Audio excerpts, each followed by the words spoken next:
بەڕێز حسام عابد چالاکوانی مەدەنی لە دیوانی ڕاستەوخۆ لەگەڵمانە. بەڕێز حسام ئەم کاتت باش، زۆر سپاس بە ئامادەبوونت لەگەڵمان. دەکرێت پێم بڵێ کێشەکانی ئێوە وەکو دانیشتوانی دیوانیە چییە؟ نعم حياكم الله.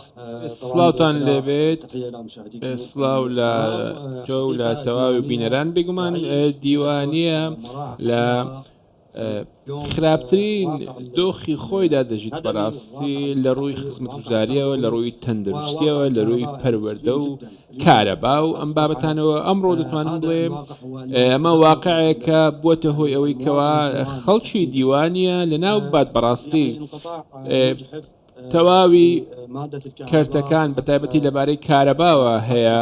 ئەمە بووەتە هۆی کێشێکی گەورە بۆ دیوانیە و تەواوی گوند و شارۆچکانی سەر بە دیوانیە.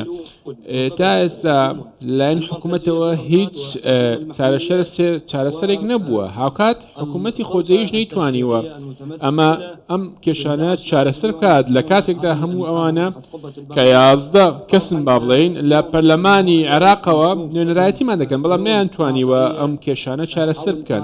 پێویستمان بە چارەسەری واقعانەیە بەڕاستی بۆ دیوانیە، چونکە ئەمڕۆ دیوانیە نوقم بووە لە بەهۆی خزمەتگوزاریەکان و نەبوونی خزمەتگوزاری و نەبوونی پرۆژەکان و دزینی تەواوی داهاتەکان ئەوەی کەوا لە دیوانیە هەیە، نەک بەس ناوەند بێگومان لە تەواوی شار و شارچەکانی دیوانیە. ئێمە ڕێگایەکمان هەیە لە نێوان ڕێگاکە لە نێوان نەجەف و دیوانیەیە، ئەمە وەکو ڕێگای مەرگ وایە. تەواو چەندین کەس لەوێ گیانیان لەدەست داوە،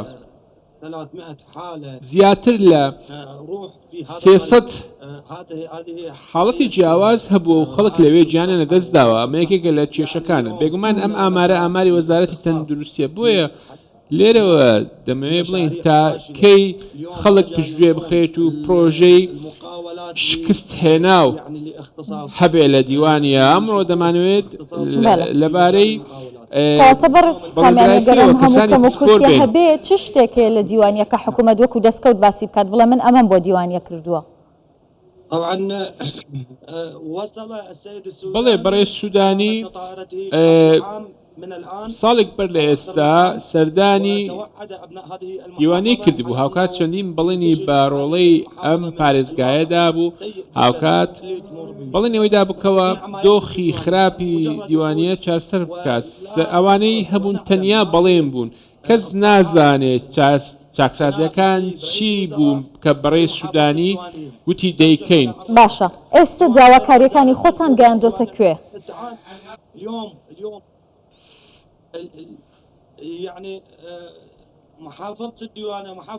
پارێزگای دیوانیە بێگومان چەندین داواکاری خۆمان پێشکەشی پارێزگای دیوانیە کردووە، هاوکات پێشکەشی نووسینگەی سەرۆک و وەزیران کردووە. تەواوی لێژنەکان ئەوانەی کەوا لە بەغدا هەن هەموو داواکاریەکانی خۆمان پێشکەشیان کردیە.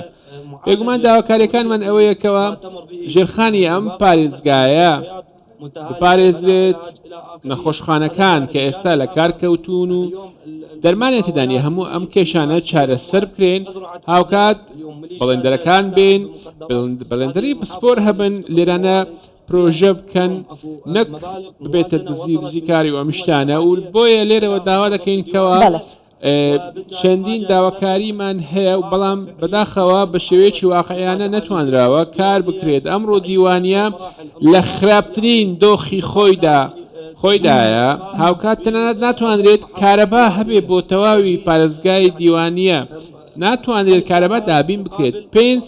5 کاتژمێر کارەبا دێت. ئەمە لەمە زیاتر نییە کەەوە کارەبامان هەیە، بەداخەوە ناکرێت بەم شێوەیە مامەڵە لەگەڵم پارێزگایە بکرێت. هاوکات ڕێگاکانی دەرەوەی پارێزگاواتە ئەو ڕێگانەی ئەو شقامانێکەوە هەن بۆ دەرەوەی پارێزگا هەمویان وەک ڕێگای مەرچیان لێ هاتووە، بەڕاستی وەک ڕێگای مەرگن. پێویستە لە بارەی بەڵێندرایەتیەوە کار بکرێت بۆ ئەوەی کەسانی پسپۆر بێن. ئەمڕۆ پێویستە لێپرسینەوەش بکرێت لەگەڵ خەڵک ئەوانێکەوە دەستیان هەبووە لەم پرسەیە. ناکرێت هەموو ئەوانێکەوە دوکانی بازرگانیان هەیە دێن دەیانەوێت ئەم شتە بۆ خۆیان دەستخۆش بقۆزنەوە. پەیامەکەت گەیشت زۆر سپاس دەکەم بەڕێز حسام عابد چالاکوانی مەدەنی لە دیوانیە لەگەڵم بووی دەستخۆش.